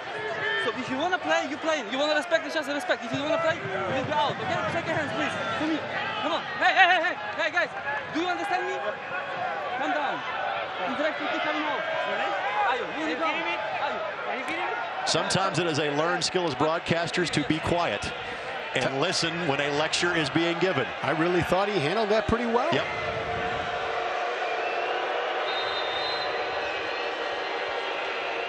And our match referee, Sergei Demyanchuk, talking to Perez and Ioze.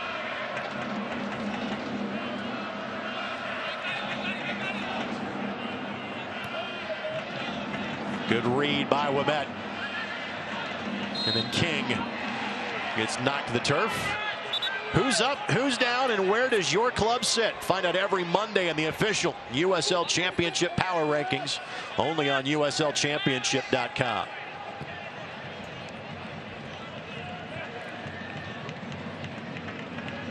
Also want to thank Sergei for having that conversation right in front of our pitch side camera.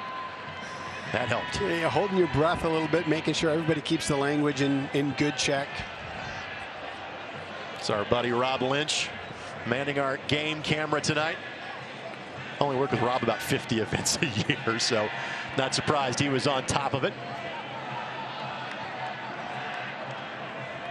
Pasher able to walk the tightrope on the near sideline. And we're now in minute 71, and Indy 11 still sitting on all 3 subs. Right idea by King. Got a couple of bad breaks. First a good defensive play, and then the carom of the ball went the way of North Carolina. That will stay down, and with that, ball played off to the side. I believe that's Comcia. That is the player that is, or is that Guillen? I think that's Guillen. Me too, yeah. Well, there is that first sub awaiting for the Indy 11, and not surprising, Matt Watson. We figured about 20 or so minutes in him tonight.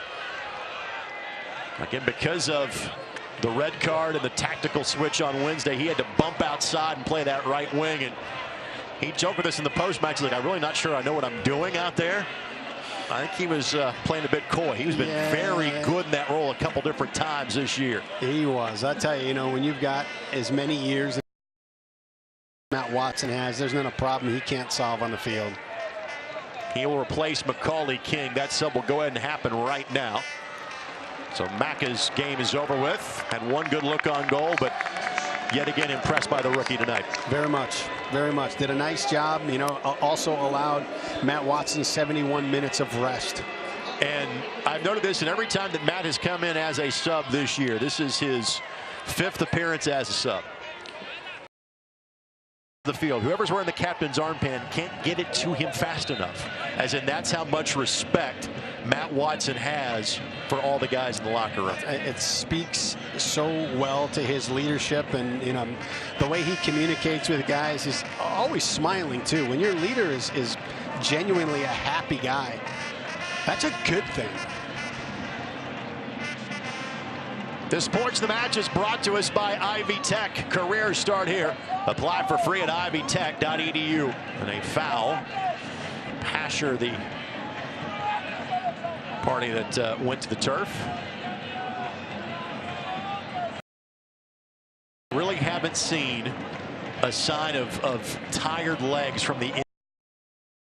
And part of it is there frankly has not been that much wear and tear and build up before this very busy week. This Indy 11 team has already had a couple of bye weeks into their schedule. They have another one coming up this weekend. In fact, the next home match 2 weeks from tonight against the Charleston Battery. And as we mentioned earlier, if it's anything like last year's match here, it will be worth the price of admission. Indy11.com/tickets. All matches kick at 7 o'clock. And another sub about to come in for the Indy 11. And it is Josh Penn. First time we have seen him since March 15th. 18 years old for Penn. He is on an amateur deal. He is committed to play soccer in the fall at Indiana University. but he's also been going through the tryout process for clubs in Europe. It's a reason we have not seen him over the last few weeks. He earned a start in his first match back on March the 9th, appeared as a sub against Charlotte back on March the 15th, and he will be a pro at some point. Frankly, he's playing like a pro right now.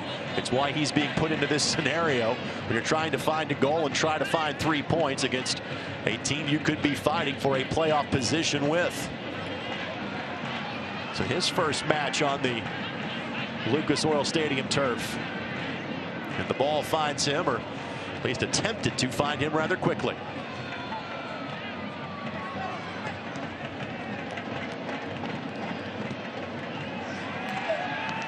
Cronali was a target, so was Kelly. With Cronali pushing forward, that forces we met Gibson and Hackshaw further back. And Hackshaw played that ball with his head, trying to get it to Newton. But as long as it was away from Lomas, that's good enough. Look at the confidence and comfort they have with him.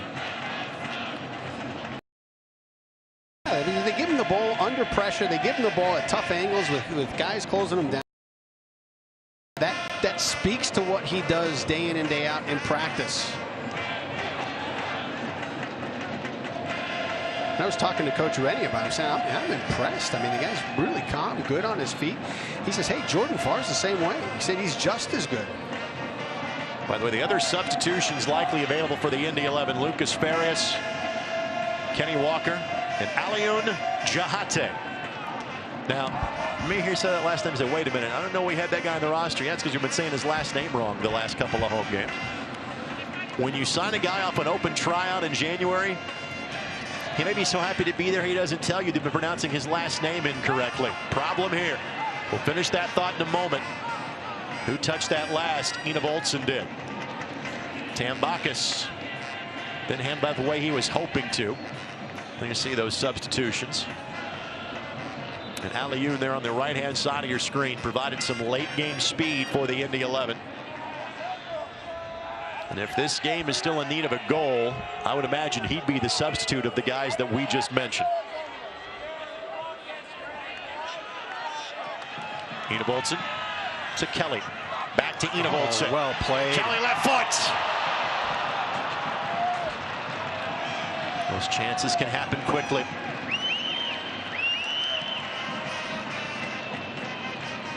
This ball right there starts the whole thing. Great ball, great find.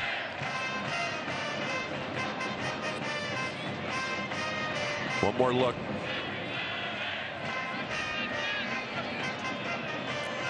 Fans, this reminder, you can tune in this coming Wednesday at 8 o'clock Eastern for the ESPN USL Championship Game of the Week on ESPN2. Tampa Bay Rowdies travel to Music City to take on Nashville SC, a match with two of the best teams in the Eastern Conference. It's the week's best match. Game of the Week, Wednesday, May 8th, 8 o'clock Eastern on ESPN2.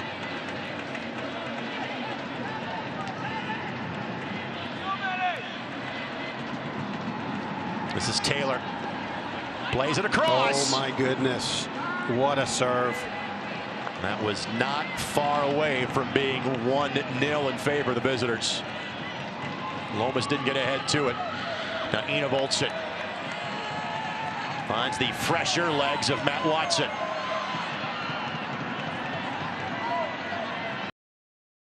Back to Gibson.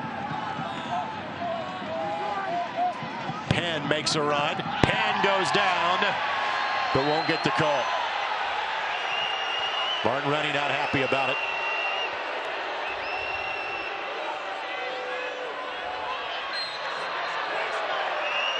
And that'll be whistled against the Indy 11.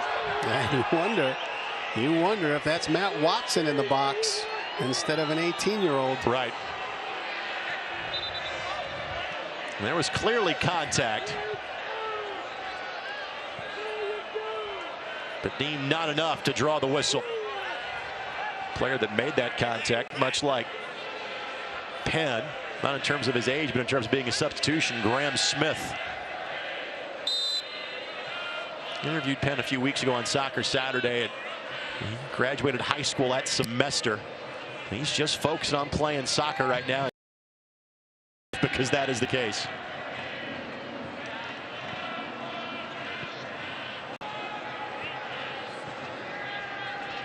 We saw his potential. Head coach at IU, Todd Yeagley, during our halftime tribute to Brad Ring. Cautiously optimistic that Josh will play for him in Bloomington next year. Perez slides it across. Now Taylor, no window there. Mattern got in the way. The left foot, not on target and not close. Clever buildup.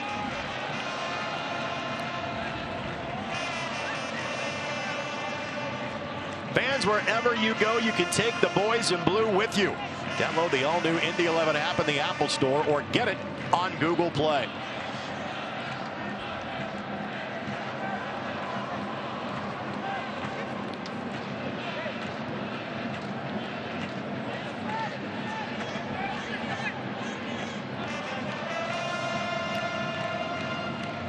Iose, the target. Looking for that diagonal ball to Kelly. And that will be a corner kick. First, we'll see a substitution. Donovan Iwalu will enter the match. And Stephen Miller will exit. Iwalu does have a goal and assist this year.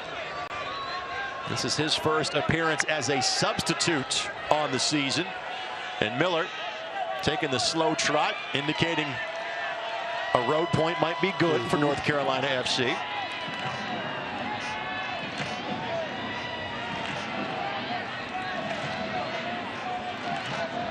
It's a veteran move. I think also in a situation when you got to restart a dead ball corner kick, you know, you give everybody 3, 4, 5 extra moments to look at the scenario, make sure you get your matchups right, your shape right, your positioning right. That was like a home run trot. You're trying to show up the pitcher. That was the speed at which Miller was running. He did get a bit of a knock very early in this match and soldiered on as well. Is there more magic in that left foot for Iose? Up and over the bar. Asking for a corner, won't get it.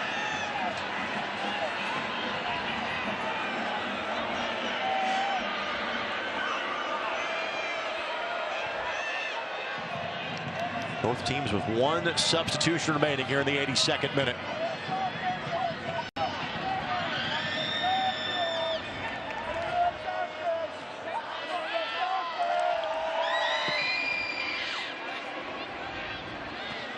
And if this match holds in this favor, I'm not sure it's the way you wanted to start the homestand with a pair of draws, but at the same time, I don't think you say the Indy 11 played poorly at all in either match.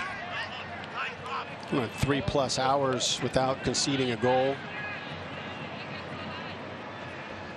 Also didn't think we might frankly see this long a period of time without the Indy 11 scoring a goal this year. By the way, it looks like the player that will enter. So again, trying to provide a set of fresh legs. Juan Guerra going over things with Aliun.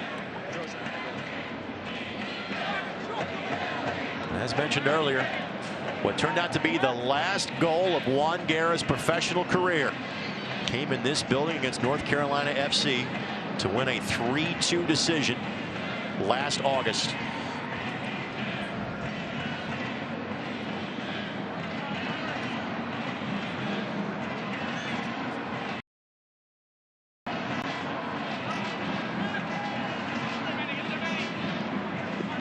Hackshaw got clipped for his efforts.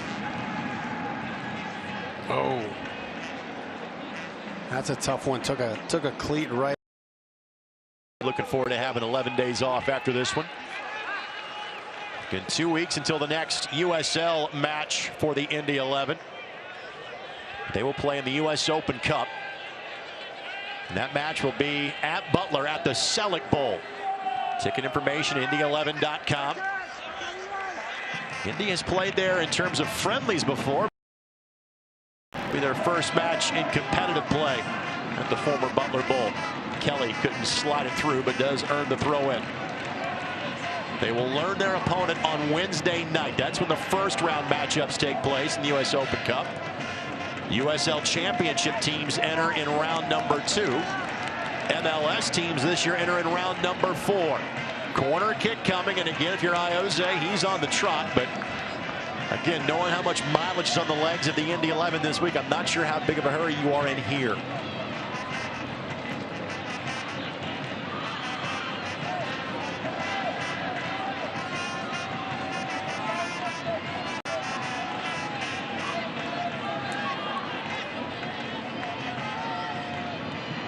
Penn setting the screen in front of the keeper.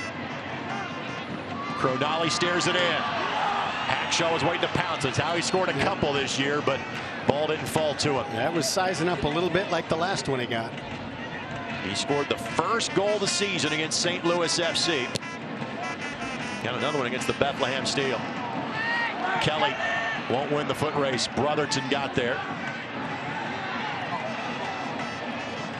And that's going to be ruled to be a, let's see if it's going to be called off the arm of Kelly. Yes, that's what they're saying. Off of his extended arm on the deflection. And now we will see North Carolina's third and final sub of the match. It'll be Robert Christo that will be entering.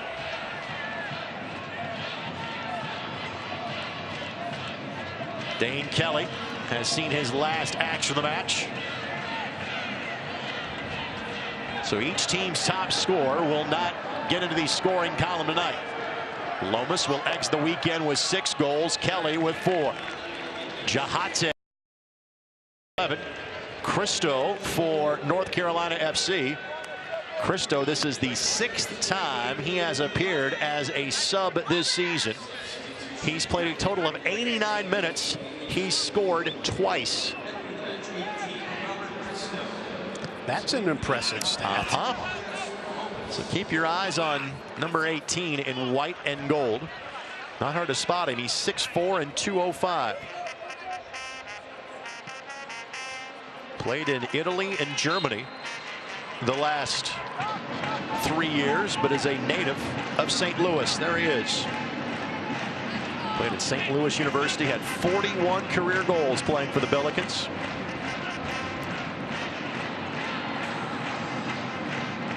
So both teams have used their 3 substitutions. What you see is what you get for the rest of the match. And the rest of the match presented by your Central Indiana Honda dealers, official automotive sponsor of the Indy 11.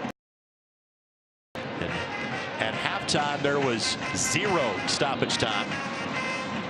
I'm not sure it's going to be much at the end of this match either. We'll have a little bit because of substitutions, but not a whole lot of time left in the offing for either of these two to get a decisive goal. And I think, Brad, in all the scenarios we saw unfold tonight, I'm not sure we saw 0-0 this evening. No, I thought it was going to be 2-1. I thought there were some goals. I still think there's a goal on the field here. Mautern. And Penn cannot connect. And again, if it finishes this, because these teams are just so even and just so similar in how they play.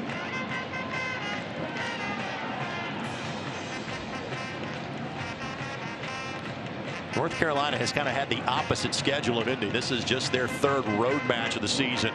The flick by Jahate. Enevoldsen is trying to settle it. And then Christo will knock it forward, but nobody on that half of the field currently for North Carolina FC.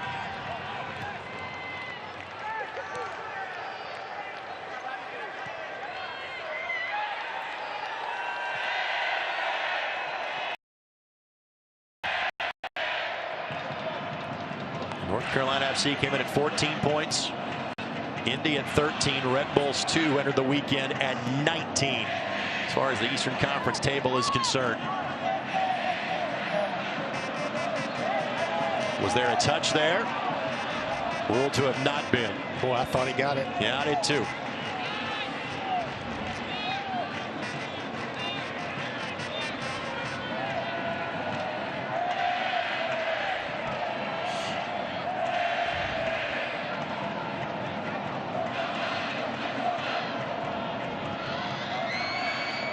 Tambakis certainly has done his job tonight.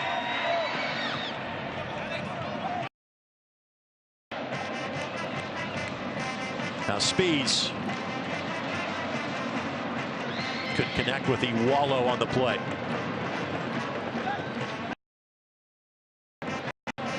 Penn lost the control of it. Here's Perez in the 90th minute.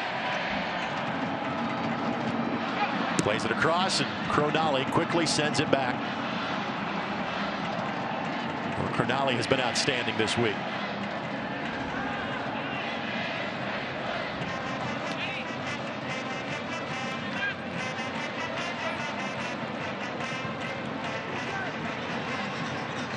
Penn kind of broke off his run. Jahate won't have time to track it down.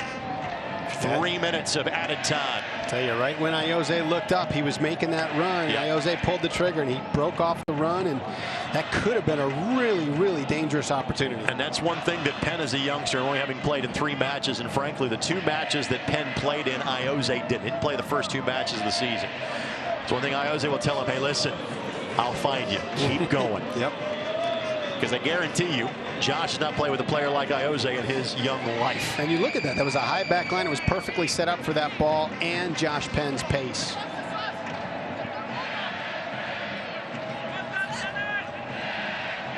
Update you on some other scores in the Eastern Conference. Hartford and Charlotte tied at 1. Nashville leads at Atlanta United 2-0. Same for Pittsburgh at the Charleston Battery. That match is a bit behind. He gets there, got knocked to the turf. Now there's going to be a whistle, and a yellow is going to be for a high boot or for the contact, the high boot. So Jahate will draw the first card of the night.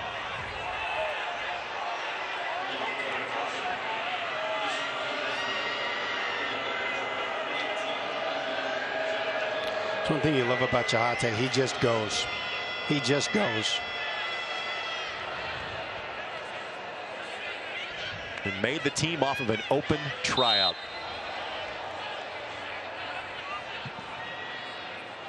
And because of injuries to Illich and Starikov, he's probably getting more of a look than had been anticipated.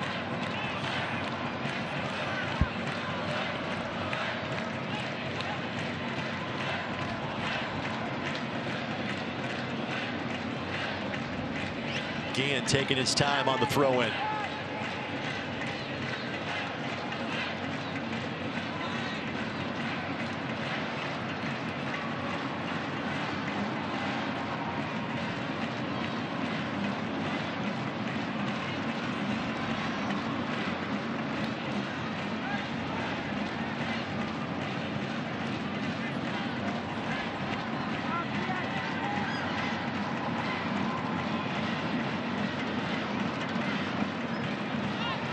And Ayoze draws the foul.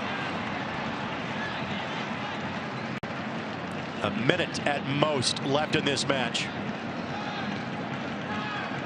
If this score holds, that means the Indy 11 will have not given up a goal at home this season.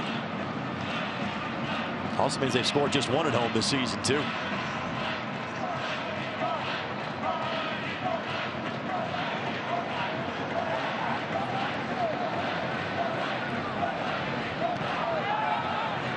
Got to get going forward quickly here for Indy. And Enevoldsen have been asking for that ball.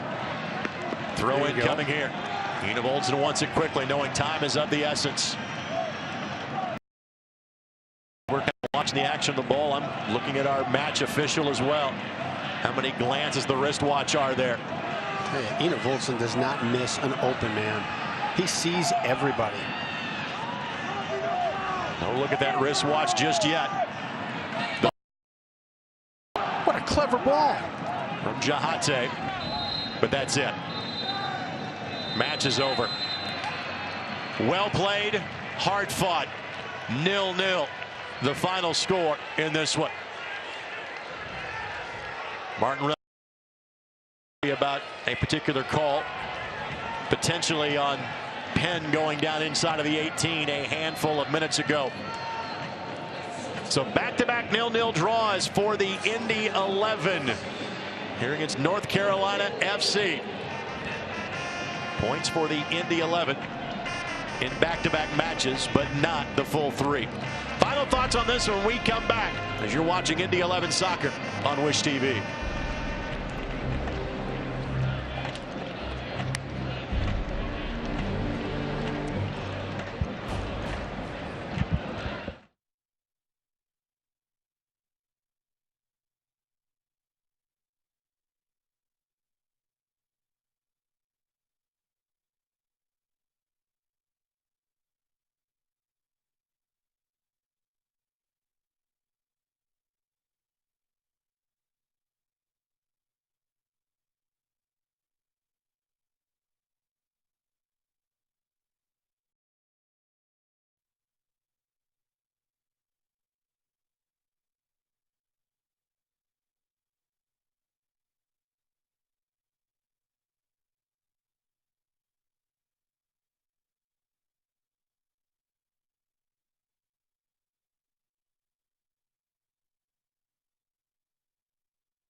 Indy 11 Soccer is brought to you by Community Health. Dream big, work hard, finish strong. Community Health Sports Medicine, official sports medicine provider of the Indy 11. And by your Central Indiana Honda dealers, proud to be the official automotive sponsor of the Indy 11. Time now for our shot of the game, brought to us by West Fork Whiskey, Indiana's premier whiskey distillery. Chance creation was there for the Indy 11. Just not that goal. That's a good look from Tyler Pasher. It is a little bit cheeky, you know, from distance. You might be able to catch Tambakis sleeping a little bit, and then it dips.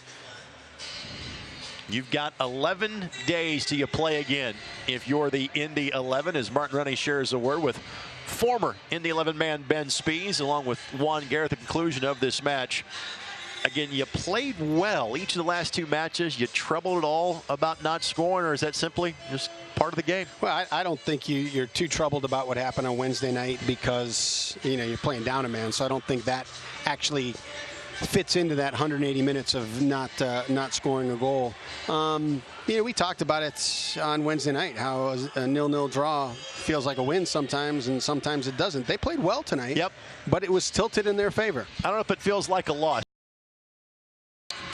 Again, it was a fair result, no doubt about that. So we will have the Central Indiana Honda Dealers post-game show coming up. We're going to talk with head coach Martin Rennie. We'll talk with a man that the brick battalion for a clean sheet in Evan Newton, and one more guest will be joining us to join us 2 weeks from tonight. The next time the Indy 11 are here when they take on the Charleston Battery. But for now, good night from Lucas Oil Stadium, and thanks for joining us for Indy 11 Soccer right here on Wish TV and ESPN+.